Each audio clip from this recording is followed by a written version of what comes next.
И така, въпросът е какво всъщност би се случило с тялото ви, ако наистина се откажете от захарта, имам предвид напълно за 2 седмици. Нека да разгледаме това.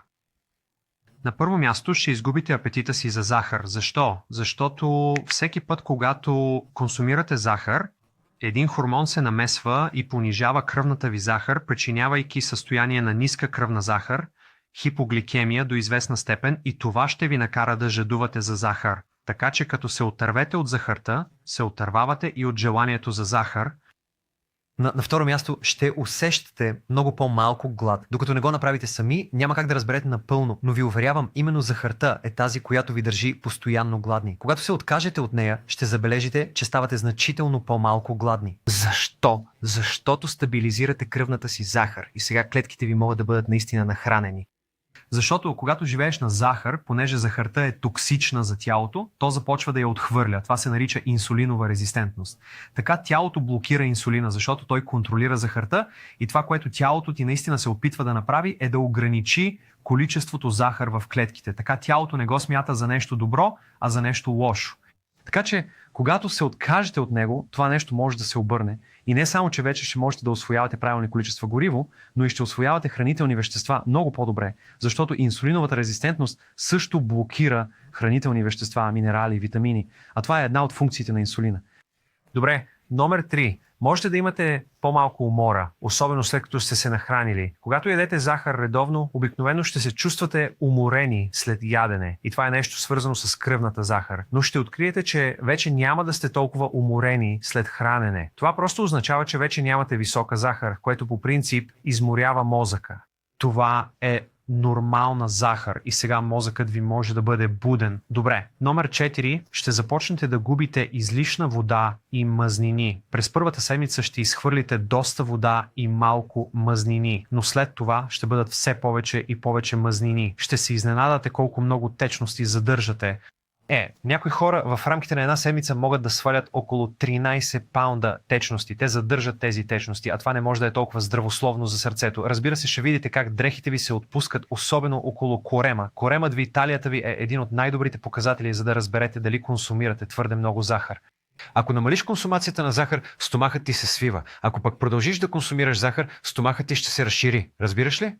Номер 5. Подобрено настроение. Така че, ако преди сте били по-раздразнителни или сърдити, сега ще бъдете доста по-спокойни, по-малко стресирани и всъщност ще бъдете приятни за общуване, нали? Това е добре. Също така, когнитивната ви функция ще се подобри, така че ще се чувствате по-фокусирани, ще имате и по-добра концентрация. Ще имате по-малко проблеми с концентрацията и повече внимание, за да се фокусирате върху проектите си. Добре, номер 6. Кожата ви ще изглежда много по-добре, ще имате по-малко акне, кожата ви ще засияе, и това е просто пряко отражение на случващото се, когато консумирате захар. Инсулинът ви се повишава, а също и хормонът андрогени. И когато говорим за жени, андрогенът ще се повиши и това ще доведе до появата на акне. В мъжкото тяло повишения инсулин ще понижи нивата на тестостерона, така че ще имате други проблеми, които са свързани с нисък тестостерон. Добре, номер 7. Ще имате по-малко твърдост, така че ще имате по-малко възпаление, ще имате по-малко болка. Така че това, което се случва, е, че единственото, което правим, е да превърнем горивото ви от захар в мазнини. Отнема 3 дни, добре, за намаляване на въглехидратите и захарта.